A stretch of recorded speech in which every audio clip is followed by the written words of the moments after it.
the end of Halo 2, we thought it would be a really cool idea if we got a lot of people involved with making some more multiplayer maps. Most people spend their time in the multiplayer maps, not in the single-player ones. The importance of all the different things you can do is wildly changing. It's easy to get the concept. I'm here to defend this base. 10 seconds remaining. So we split into 4 groups. Fresh ideas. Non-stop action. Bang, bang, bang. Frantic game of whack-a-mole. It's a lot of new eyes. Definitely see stuff that you're like, how the hell did they do that? I think you're exaggerating. Swing. Just like everybody else, we were getting a little bit tired of playing some of the same maps over and over, so it was a great opportunity to get more maps out there. Double kill. Triple kill. Killtacular.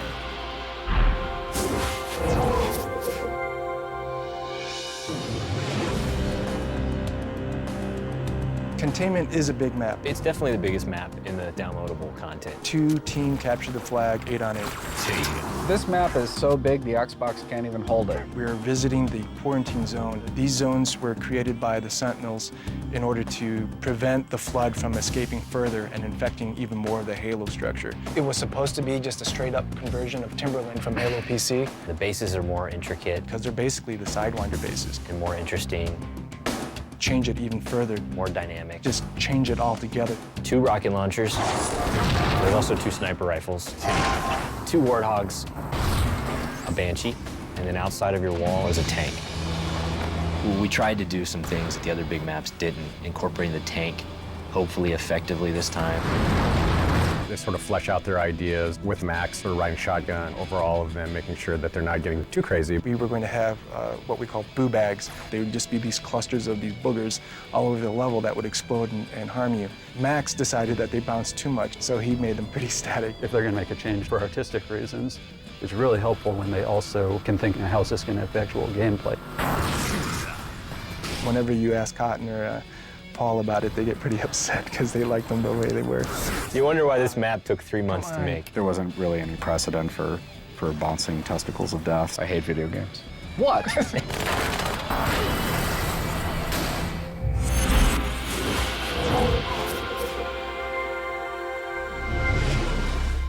Backwash is a humid environment. In all our other multiplayer maps, you can see the other player from a quarter mile away. Here, you can't. We knew we had to make a small, like 4-player Slayer-style map. The idea came up to use the Halo 1 swamp as this foggy arena. Old and crusty Forerunner. We're saying this is on the Delta Halo, and it's actually an area very similar to the place on the Alpha Halo where the Chief met Guilty Spark. In fact, we actually have a monitor of the Delta Halo. He's flying around the environment. We definitely were looking to encourage the short game, so you'd be more inclined to use weapons like shotguns and the sword. It's very easy to spawn and instantly see where everybody's fighting because you see plasma bolts in the fog and you know exactly where everybody is, so you just go charging over there. And Nathan's favorite tactic is to get up here on this little metal protrusion, then he's just lobbing grenades down at people. I'm kind of the resident griefer. I kill everybody on my team, laughing at the top of my lungs. Nathan's griefing is well balanced by his lack of skill. Yeah, no one likes Nathan. Yeah. You know, this map will be a success if people love to play Slayer Halo at its simplest form. It should be one of these places where it's just fun to find the high spots and gain elevation through jumping. And when you do that and you pull it off, I don't know, I feel like a Halo god. And we got glow bugs. It doesn't get any better than that.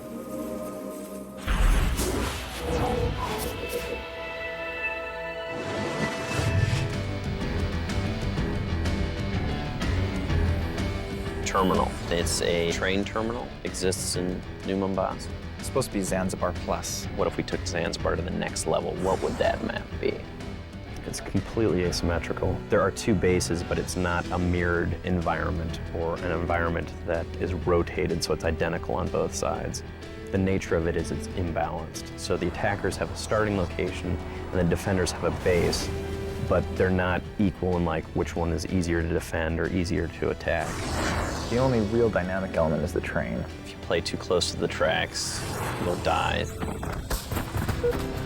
most of our Halo 2 maps playing single flag CTF. The vehicles are fun, but they're not a key component of how you win or lose that. And we wanted to make a vehicle encounter significant. You cannot ignore the Wraith. The Wraith is a big deal. You need to take out the Wraith if you're an attacker. If you're a defender, you want to preserve the Wraith. Everything that we're thinking about is balance. We put a lot of thought into making sure that a guy on foot can destroy that vehicle. No rocket launcher. No rocket launcher. No rocket launcher. It's a big design issue. I think they've actually softened on that position a little bit. There's now a rocket on terminal. Okay, people who are good with the Wraith, we've added the rocket launcher back in the terminal, which we didn't want to do in the first place. We tried to specifically design this map so we didn't have to use the rocket launcher, but now because people have gotten so good with the Wraith, the rocket launcher's back in there. It's pretty rare that you'll get people just sitting in a spot and being cowardly. I hate cowards. Sudden death.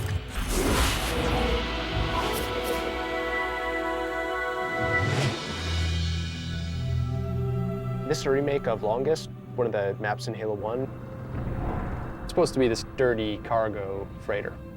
2 parallel hallways with bases at either corner. You can see Earth. You can see the moon.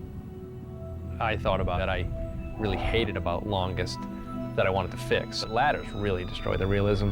I've never seen a ladder I like. You have this vertical motion, but you don't see your hands doing that. Oh, we got rid of all the ladders. Everybody hated ladders. The really nice thing about this map is that there's total mobility. It's a fairly simple map so that it's easy to navigate, easy to understand. One of the ways that you can get to the second floor from the ground floor is to take advantage of these boxes that are moving around.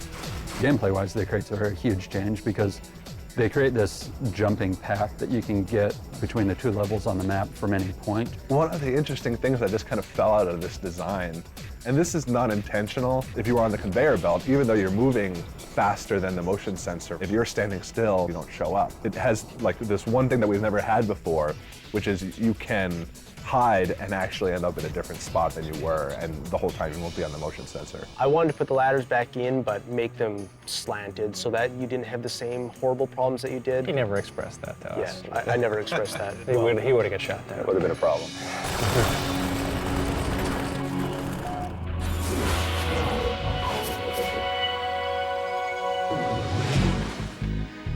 Bellic, it's a big island. The original idea came from the very first Halo multiplayer map back on the PC. 4 and 4, that's kind of the sweet spot for that map. The more people, it gets a little more chaotic. We were looking for a asymmetric one flag CTF map that played differently than any of the others. It's designed specifically to have a unique experience for Capture the Flag. It's set up to have a side that is protecting the flag. So there's always an attacker and defender keeping the entire map in play at all times. It totally changes the way the 2 sides behave. One of the smart routes to go is down here by the beach because that's where the rocket launcher is. Both sides trying to fight to get that as quickly as possible. You take the quick route and run out in the open to get to the base? Or did you take the longer but safer route? I mean, there's a trade-off. We intentionally make it so that the fastest route is the straight line that's running the gauntlet, so it's risk versus reward. Scoping out over the entire island is really cool because you can see people coming up through the rocks. Killing spree. Double kill. There's a contest to go and get the rocket launcher, much like there's a contest to get the sniper rifle. You know, you have to make real conscious decisions about what's important to you to win this map.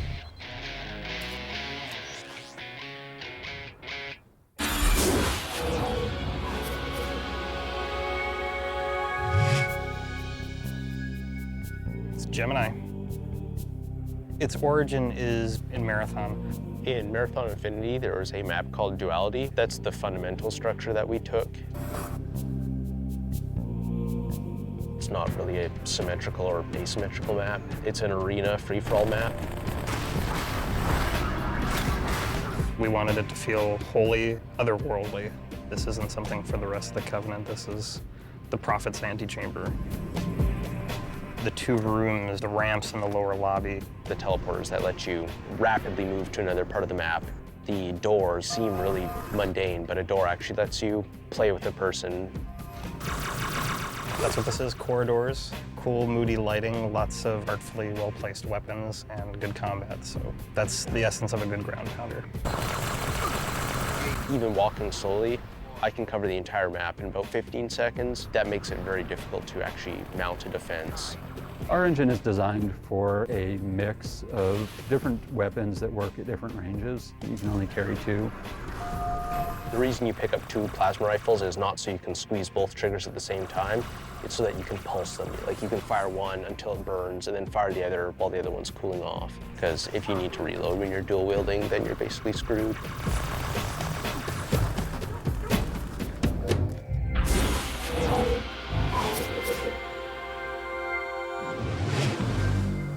I really wanted to have a lot of small maps. Warlock had a characteristic of being 4-way symmetrical. Radially symmetrical. It's designed to be completely equal. Warlock is based on the original Halo 1 map, Wizard. And for those that played Halo 1 multiplayer, this is going to be like an old friend. They're going to immediately walk into this map and be like, oh, I know what's happening.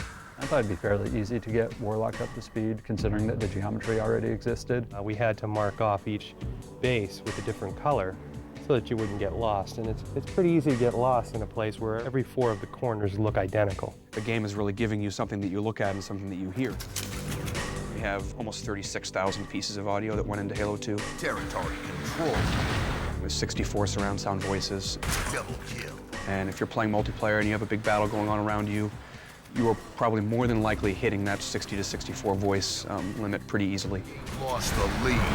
If you look at it and you think it should make sound, we try to make it make sound.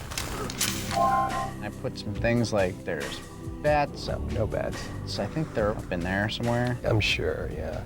I mean, I know that we don't have any, so. Bats. No, no bats.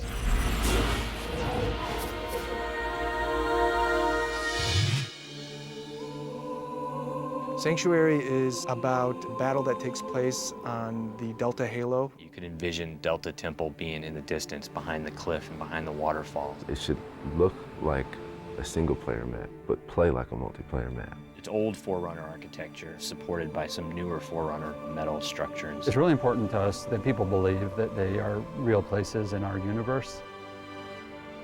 First is just a high-level strategy, just a plan. From there, we go to paper design, which is the designer and the artist working together. It actually is a symmetrical map. Symmetrical is mirrored in some fashion, and it's an attempt to try to make things balanced. A map can feel balanced, but there's a subtle sniper advantage to one side or the other. What it was designed for is CTF. Flag taken. There's medium-range weapons like the battle rifle and the carbine, the SMG, you got a needler. Those are all symmetrically placed to give each team even playing field. Every time they take on one of those weapons or taking on a role, that's kind of the mentality I take, designing a space is, are there good places for a player to assume those roles and be effective, and are there places for players to fight against that role as well?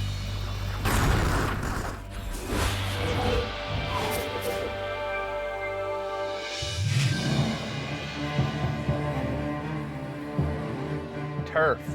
Turf is a medium to small map. Set in Old Mombasa, sort of early in the invasion, before the stuff really starts hitting the fan. Old Mombasa was probably my favorite part in the single player in Halo 2. Seeing certain landmarks from the single player game in the distance, like the bridge, just gives it such a great feel. It's got lots of cover, lots of very small-scale interconnections, more close quarters combat. It's meant for a match between 2 small teams. We really wanted to work on a map that really featured a new game type that we had in Halo 2 called Territories. Territories sort of requires a map that is designed for the game. Territories is the game where the objective is to capture and control the territories. Territory control. As you control them, you gain time, and you win the game by having the most time. The more control you have, the more tenuous that control is. As you're controlling a larger area of the map, you have to divide your attention over a much greater space, so that it's easier for the underdog to come in. Territory lost. We have a street territory, which is being themed as a Marine headquarters. The opposite corner, we have a warehouse territory. And then at the third corner, we have a scarab. Although in Halo lingo, aren't they called plots? No, they're just territories. And the UI doesn't say plots? Well, it's called 3 plots for the three territories. Therefore, yes, in Halo. Am I being too verbose? This is going to be the easiest map to navigate and learn. Everyone always wants to do a little bit more than they probably can. We always overshoot and then come back. Put it in, rip it out.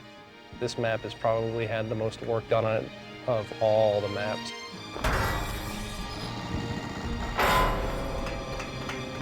It's insane the detail that's on here.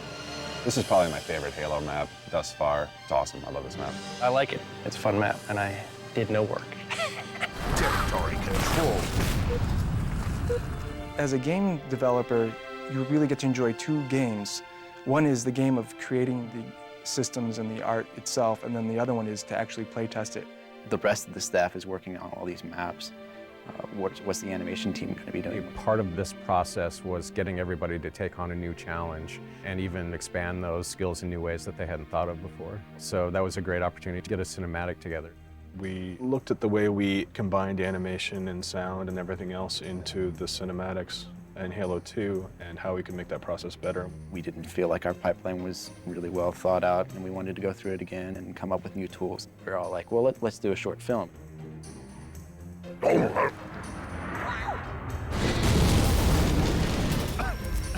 Status! I wanted to do something that kind of paralleled what happened in the game. The Marines at the beginning of our city is one of those kind of tangents that you see the beginning of and then you see the end of, but you never really hear what happened. The third Pelican, kind of flies by, and then halfway through that level, you see that same Pelican crash on the beach, and you meet up with the Marines that were in it, but you never really found out what happened to them. It felt like a good place where you can tie in both the beginning and the end to actual gameplay. Just placing the Master Chief in the scene, and this shot that I'm working on right now is the very first shot. This shot right here is where the Pelican has just crashed. You'll see phones checking the corpse of O'Brien. We're actually going to be able to fly the Pelican around in a space and capture 5.1 audio of it and be able to embed that in the cinematic in a way that we weren't able to in the game engine. That's actually me. I'm the one with the plasma, and that's Jeremy over here. And Bill's dead, of course. The Jackal is a good character. We killed Bill off pretty quickly. What do you think? Hollywood? It is going to be pre-rendered, so it's a little bit different than the cinematics that occur in-game. We're still using the game engine to render it, but since it's not rendering in real time, we're able to do a little, more effects and more lighting stuff. So everybody's really getting to do the things that they love to do, to work on the things that they love working on, because it was something that we were doing for fun. It was a learning exercise. It was just a lot of really good experience for everybody on the team. We have a long road ahead of us, I won't lie, but yeah, it's pretty cool. It's actually a really fun time to be working here. I would definitely say this is wet the whistle for what comes next. We better get moving. Agreed.